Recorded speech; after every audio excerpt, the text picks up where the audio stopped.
So I'm going to say as the parallels, we would look at us as being the navigator in this story. So just put yourself in the boots. Now this ship, just so you know, had a draught of 10.4 metres. That's how much water it needed. It actually needed a bit more than that because of a thing called squat, but I won't go into that. And it was carrying 51,000 cubic metres of unleaded petrol. I'd love to have that parked in my backyard. Oh, yeah, just top her up. Yeah. Now, the interesting thing with this one is that if you have a look at this, and I'm going to have to turn around lecture mode now. I'm going to turn around and we can see the green line there. That's where the vessel was meant to go. That was the reference point. That was the planned route. 1 o'clock in the morning, 1:30, 2 o'clock, 2:15. The red line represents where the ship was actually going. And these are position fixes that the navigator put onto the chart. Now notice that the red line is drifting to the south and the east of the green line. Now, this dotted purple line or magenta line, that's the recommended route for that part of the world. That's where they know they've got safe water and they're meant to stay in that.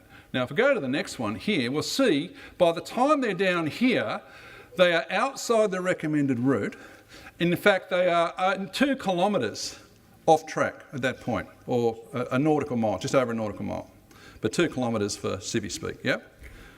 Nautical mile being 1,853 or 1,852.7 metres. But that's essentially a long way off track. Now, what's happened here, we've had this gradual drift, which is almost imperceptible to start with. Vessel ends up 2 kilometres off track. 51,000 cubic metres of unleaded fuel on board this thing, and crunch. Up it went.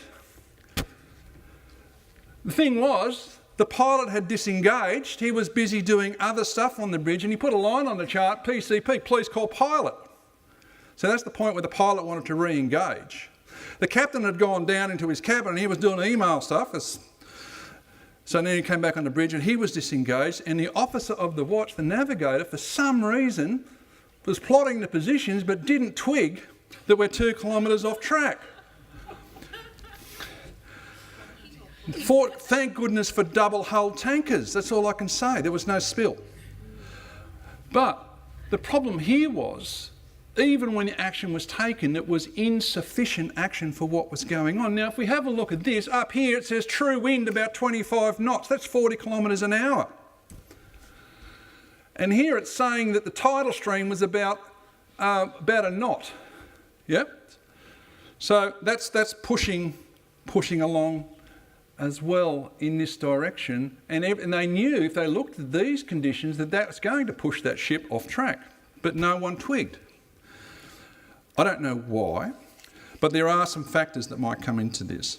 So despite the training and experience of that navigator, despite the pilot's expert knowledge in knowing the problems in that area, despite the fact that there was a boundary set, there was a course line, there were the magenta lines, they still drifted off track and had a very embarrassing grounding. So, why is it that these things happen? Well, good people, basically, that includes us, let ourselves drift because of complacency sometimes, because of fatigue. We just get tired, all too much. I just can't do this anymore. Stress contributes to that. Sometimes it's a lack of stimulation. If we withdraw from our Christian brothers and sisters, we withdraw from fellowship, we can actually fall into a bit of a funk where we just do not want to engage. You ever been in that situation? Don't put your hands up. And another one, and this comes down to people like myself and Andrew and the rest of the leadership team, including our home group leaders and our youth leaders and everyone else, and that's poor oversight.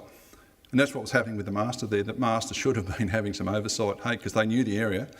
They knew they had a very narrow gap to go through. So there's some reasons. The other reasons why monitoring our position in life can go wrong is that we can make inadvertent errors. Every day we make blunders, don't we? We make blunders, we can pick up on them, people can give us feedback, we can try and correct. Sometimes it's through misunderstanding or lapses. Other times though, we drift because of deliberate violations. And that is my will, not your will.